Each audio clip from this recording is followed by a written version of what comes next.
Hello दोस्तों, नमस्कार। आप सभी का सरकारी तैयारी चैनल पर स्वागत है। काफ़ी दिनों से वीडियो नहीं बनाया था, उसका कारण यह है कोई भी ऑथेंटिक न्यूज़ वीडियो एग्ज़ाम के बारे में नहीं पता चल रही थी। हाल ही के दिनों में आप सभी लोग बहुत सी वीडियोस देखे होंगे और जिसमें एग्ज़ाम डेट के बारे में बताया जा रहा है। मोस्ट प्रोबेबली उसी डेट पे ही आपका एग्ज़ाम होगा। मैंने आप सभी को बताया भी था, जैसे ही निकाय चुनाव संपन्न होंगे उसके बाद आप सभी लोग अपनी परीक्षा की तिथियाँ देख सकते हैं। निकाय चुनाव स्कूलों में होने हैं और आपकी परीक्षा भी स्कूलों में ही होना है। जैसे ही निकाय चुनाव संपन्न होते हैं आपकी परीक्षा हो जाएगी। तो यहाँ पे डेट दो निकल के आ रही हैं। एक आपकी जो डेट बताई जा रही है 17 जून और दूसरी डेट है 18 जून। इन्हीं दो डेट्स में दो पालियों में हो सकता है परीक्षाएं संपन्न करवाई जाए। हालांकि अभी तक की कोई भी UPSSC आयोग के द्वारा ऑफिशियल जानकारी नहीं दी गई है, तो यह मान के ना चलें कि यह डेट कंफर्म है। परंतु जैसे ही आप सभी लोग ऑफिशियल डेट देख लेंगे तब आप लोग निश्चिंत हो जाइएगा कि जी हाँ, हमारा एग्ज़ाम जो है इस डेट को होने जा रहा है। तो आप सभी लोग देखिएगा, यहाँ पे एग्ज़ाम डेट कंफर्मेशन के बारे में कोई भी ऑफिशियल डेटा नहीं है, नो ऑफिशियल डेटा। बट क्या है कि कुछ ऑफिशियली सूत्रों से जो है पता चला है कि इसका जो एग्ज़ाम होना है वह आपका 17 या 18 जून को जो है प्रस्तावित है। ठीक, 17-18 जून को आपकी परीक्षा होगी। ठीक है, जैसे ही ऑफिशियल आता है मैं आप सभी को अपडेट करूंगा। और अब यदि देखा जाए कि कितने दिन आप सभी के पास बचे हुए हैं एग्ज़ाम के लिए, तो ओवरऑल यदि आप सभी लोग देखते हैं तो 50 दिन मैक्स टू मैक्स बचा हुआ है आपकी एग्ज़ाम के लिए। अब इन 50 दिनों में क्या स्ट्रेटजी होनी चाहिए आपकी, यह बात करेंगे। पहले तो हम आप सभी को बता दें कितने दिन आपके एग्ज़ाम के लिए बचे हैं। 15 डेज़ जो है बचे हुए हैं। 50 डेज़ जो है बचे हुए हैं, 15 नहीं 50 डेज़ जो है आपके बचे हुए हैं। एग्ज़ाम डेट कंफर्मेशन के बारे में बताया और कितने डेज़ लेफ्ट हैं फॉर योर एग्ज़ाम, तो 50 डेज़ जो है आपके पास लेफ्ट हैं। अब इसकी स्ट्रेटजी देखिए कि स्ट्रेटजी आपकी इस एग्ज़ाम के लिए क्या होनी चाहिए। चूँकि 14 लाख लोग इस परीक्षा में बैठेंगे तो कुछ स्ट्रेटजी आपको अपनानी पड़ेगी जिससे उन 14 लाख लोगों से कंपटीशन आपका कुछ स्तर अलग हो। हालांकि वे 14 के 14 लाख ही स्टूडेंट्स नहीं शामिल होंगे, बहुत ही कम स्टूडेंट्स यहाँ पे शामिल होने की संभावना है। और बेरोजगारी को देखते हुए तो जो भी रोजगार नहीं अभी तक की पाए हुए हैं तो वे सभी लोग जो है इस परीक्षा को देने जाएंगे। तो यहाँ पे देखते हैं स्ट्रेटजी के बारे में। आप सभी की 50 दिनों की स्ट्रेटजी क्या होनी चाहिए। देखिए, इसको दो भागों में डिवाइड करिए, 30 + 20।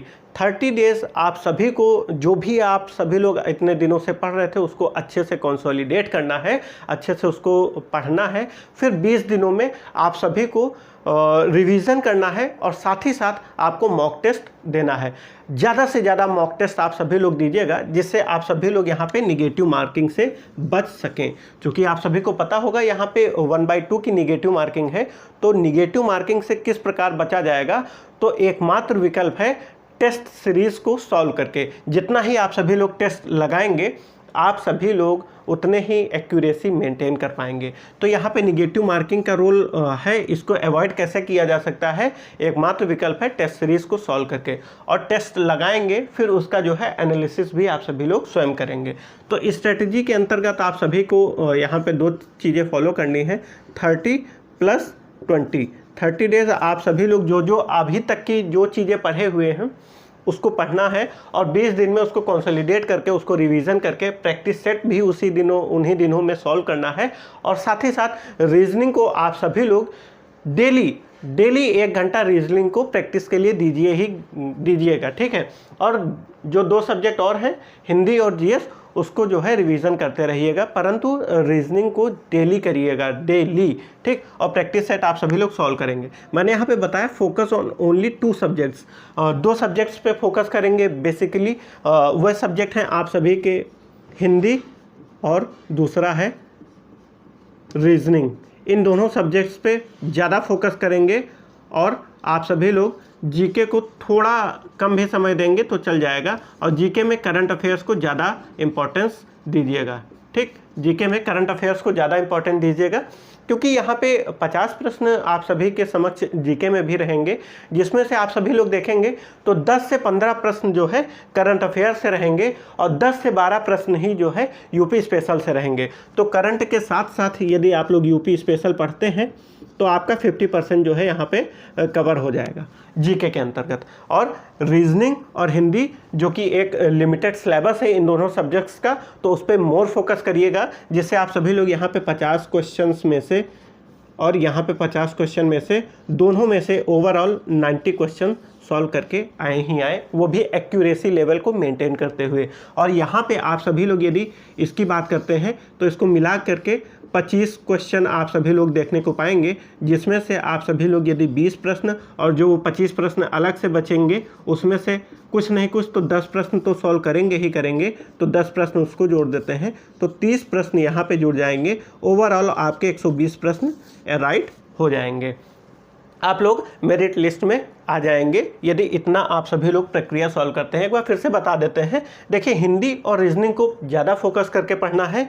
हिंदी में आपका टारगेट होना चाहिए 45 प्रश्न आपको एकदम राइट सही करके आना है, और रीजनिंग में भी 45 प्लस प्रश्न का ही टारगेट लेके चलना है। इस बार हालांकि कहा नहीं जा सकता कुछ भी, परंतु आप सभी लोग रीजनिंग के जो भी प्रीवियस ईयर्स क्वेश्चन हुए हैं उसको देखिएगा। जो 2018 के क्वेश्चन आए थे उस प्रकार का प्रश्न यहाँ पे अब देखने को आपको नहीं मिलेगा, ठीक, तो उससे भयभीत ना होइएगा। हालांकि उस प्रकार के भी प्रश्न आप सभी लोग सॉल्व करते रहिएगा, कोई भी भरोसा नहीं कि इस प्रकार के प्रश्न पूछे जा सकते हैं। तो आप सभी लोग को मैं बताया, हिंदी में 45 प्रश्न का टारगेट होना चाहिए, रीजनिंग में 45 प्रश्न का टारगेट होना चाहिए। ओवरऑल आपका 90 प्रश्न आ जाएंगे यहाँ पे दोनों को मिला करके।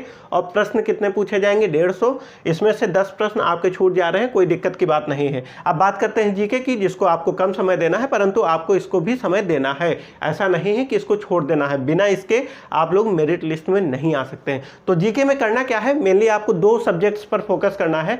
करंट अफेयर्स, वो भी लास्ट 6 मंथ्स की, जैसे कि यह परीक्षा होने जा रही है जून में परीक्षा होने जा रही है, तो आपको दिसंबर 2022 से मई 2023 तक की कंप्लीट करना है करंट अफेयर्स। बहुत ही अच्छे से इसको कंप्लीट करेंगे यदि इन 6 महीनों का करंट अफेयर्स, तो आपके एक भी प्रश्न नहीं छूटेंगे, ठीक। तो करंट अफेयर्स को मैंने बताया करना है, और यूपी स्पेशल, इन दोनों सेक्शन से आपको 25 प्रश्न देखने को मिलेंगे। और यदि 25 प्रश्न में से आप लोग 20 प्रश्न भी सही कर रहे हैं तो कोई भी हर्ज की बात नहीं है। और जो एक्स्ट्रा रह गए जैसे कि पॉलिटी, ज्योग्राफी, हिस्ट्री और अदर सब्जेक्ट्स हैं, उससे 25 प्रश्न पूछे जाएंगे। तो उसमें से यदि आप 10 से 15 प्रश्न भी सॉल्व कर ले रहे हैं तो आप लोग ओवरऑल देखेंगे 120 से ऊपर प्रश्न आपके सही हो जाएंगे, और आप लोग मेधा सूची में या मेरिट लिस्ट में आप सभी का नाम आएगा, ठीक है। तो दोस्तों यहाँ पे मैंने बताने का प्रयास किया आप सभी को किस प्रकार से आपकी स्ट्रेटेजी अब होनी चाहिए लास्ट 50 डेज़ में, और 50 डेज़ में आप सभी को किस किस प्रकार से करना है मैंने बताया। आप सभी के लिए एक सीरीज़ शुरू की जाएगी जो कि डेली टारगेट सीरीज़ होगी। हमारे चैनल पे ही आप सभी को डेली टारगेट सीरीज़ मिलेगी। जैसा कि जो भी स्टूडेंट हमारे साथ यूपीपीसीएल एग्जीक्यूटिव असिस्टेंट की परीक्षा में जुड़े हुए थे हमारे साथ, उन सभी स्टूडेंट्स को यह पता होगा कि कैसे हम डेली टारगेट आप सभी को प्रोवाइड करा रहे थे, और उस डेली टारगेट के बेसिस पे आप सभी लोग अच्छे से अपने एग्जामिनेशन प्रिपेयर कर पाए थे, और बहुत से स्टूडेंट्स जो है सेलेक्ट भी हुए हैं। और उन सभी स्टूडेंट्स की अभी हाल ही में टाइपिंग की परीक्षा भी होनी है। यहाँ पे खैर कोई भी टाइपिंग का एग्ज़ाम नहीं है, एक एग्ज़ाम है, इसको आप सभी लोग क्लियर करके सीधे जो है जॉब पा सकते हैं। तो दोस्तों इस वीडियो को यहीं पे समाप्त करते हैं, मिलते हैं नेक्स्ट वीडियो में। तब तक के लिए सभी दोस्तों को मेरा नमस्कार, जय हिंद।